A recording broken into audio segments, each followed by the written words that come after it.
In order to view your workflow settings, you'll need to click on the blue hyperlink at the bottom of the Camera Raw dialog. The first thing we're going to look at is color space.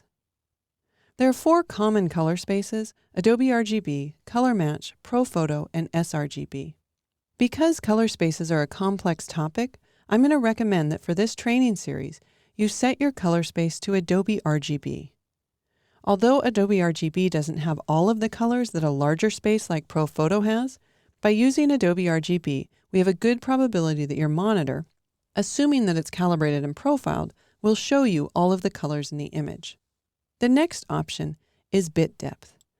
You can either select 8 or 16-bit.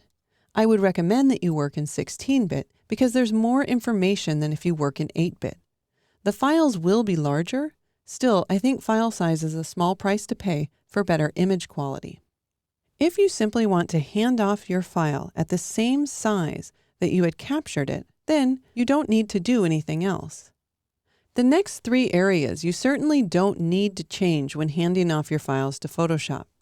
The image sizing area allows you to hand off a specific size image. But if you simply want to take the image that you're working on in Camera Raw and hand off all of those pixels to Photoshop, then you don't need to do anything. If for a specific job, you know that you want to hand off files at a specific size, then you can enable this and enter in the values that you want.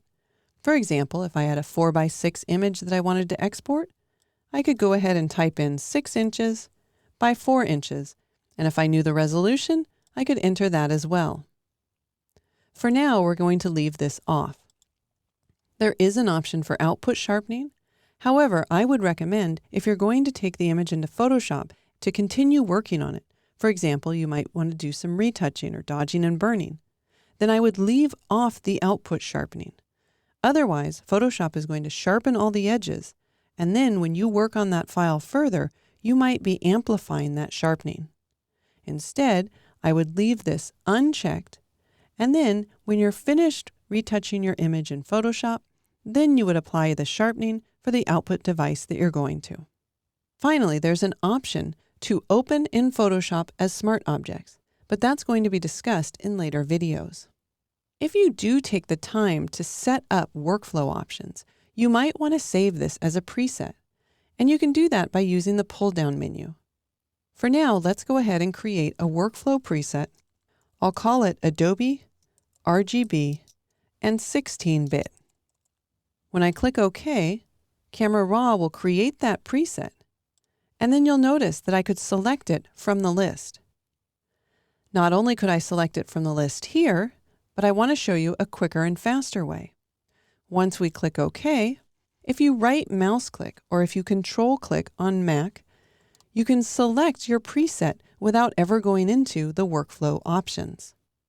So as we can see, these options are quite important, yet they're easy to overlook because of this small hyperlink. So to create the correct file for your workflow, be sure that you check these workflow settings before opening your files in Photoshop.